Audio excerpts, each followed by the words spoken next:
फजर का वक्त मांगने का है, तो सारी रात तो गुजर गई गेमें खेलते, टीवी देखते, और जो लेने का वक्त था तू सो गया, तो कैसे आएगा तेरे पास? तो उठे सवेरे, बंदों से मांग के देख लिया, बड़ी इज्जतें खराब हुई। फजर का वक्त उठ के झोली फैलाए।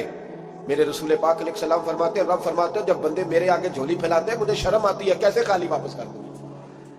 तो उसके सामने झोली फैलाए सवेरे उठ के, रिस्क में बरकत होगी। और फिर एक और बात, पांचवी बात, रिस्क में तंगी उस वक्त होती है जब हम माल गलत जगह पे खर्च करते हैं। अल्लाह माल देता है अपने फजल से, और जब हम उसे जाया करें, मिसाल देता हूं, मेरे पास एक शख्स ने आके कहा, हजरत बच्ची की शादी है, या मेरा घर में कोई बीमार है, या बड़ी आजमाइश है, 10,000 की जरूरत है, मैंने थमा दिया उसको।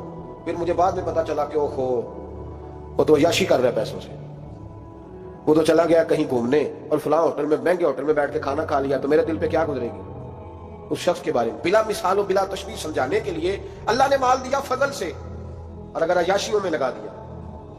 सूफिया फरमाते हैं कि अगर एक धेला तू हराम जगह पे खर्च करे ना, एक धेला, तो 1,00,000 दिनार की बरकत तेरे घर से उठ जाती है। एक धेला हराम जगह पे।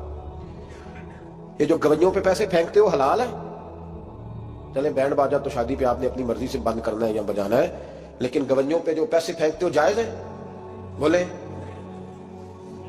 तो वो फिर कहते रोते हैं बाद में लोग कि पता नहीं क्या हुआ, शादी के बाद पीछे पीछे आए। तो मैंने कहा शादी के बाद इसलिए पीछे पीछे हाथ हो गया कि शराबें बड़ी पी गई शादी पे, तबाही बड़ी उतरी, तो फिर अल्लाह की रहमत नाराज हो गई। और इस पर मैं कुरान मजीद की आयत पढ़ता हूं, रब फरमाता है, वमन आरदा अन ज़िक्री फइन्ना लहू मईशतन दनका, बड़ी सख्त आयत। वमन आरदा अन ज़िक्री, फरमाया जब तू मेरे तज़किरे से, मेरे जिक्र से मुंह फेर लेता है, फइन्ना लहू मईशतन दनका, तो मैं तेरी मईशत को, तेरे रिस्क को तंग कर देता हूं, तो तेरी जिंदगानी तंग होगी।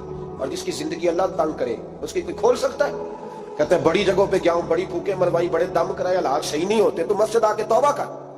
वो कह रहा फइन्ना लहू मईशतन दनका, ऐलान है कुरान पाक का कि जब तू मेरे जिक्र से मुंह फेरेगा, रोटी मेरी खाए और पैसे लेके याशी करे, मस्जिद आई ना।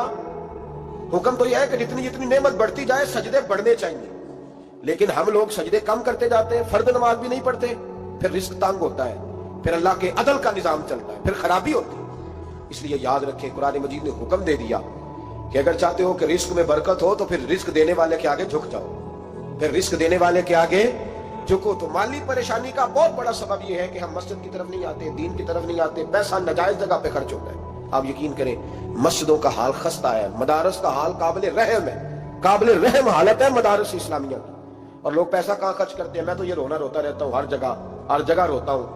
मैं दुनिया के किसी पाकिस्तान के कोने में बैठता हूँ तो रोता हूँ। एक्टर पल गए, और अहले सुन्नत का तो वैसे अल्लाह हाफ़िज़ है, कवालों की कोठियां देखने के काबिल है।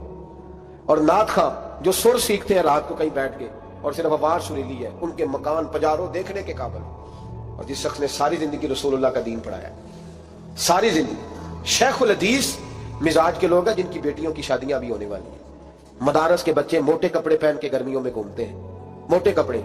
और कोई चौधरी अगर कभी देने आता है ना किसी मदरसे में पैसे, तो कहता है जी वो मैंने 50,000 रुपया खर्च करना है, तो कुछ जगह कोई काम बताए कौन सा होने वाला है। मैं क्या तू लहजा कहा रही, ये काम बताए।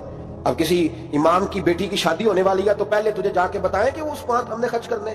कहते नहीं वो मेरा एतबार नहीं, तो एतबार नहीं तो जा दौड़ जा। यहाँ कोई भूखे नंगे लोग बैठे, ये रसूलुल्लाह का नाम लेते हैं, और जो मुस्तफा का नाम लेते हैं रब उन्हें इतना नवाजता है कि कहीं कोई कमी बाकी नहीं रहती।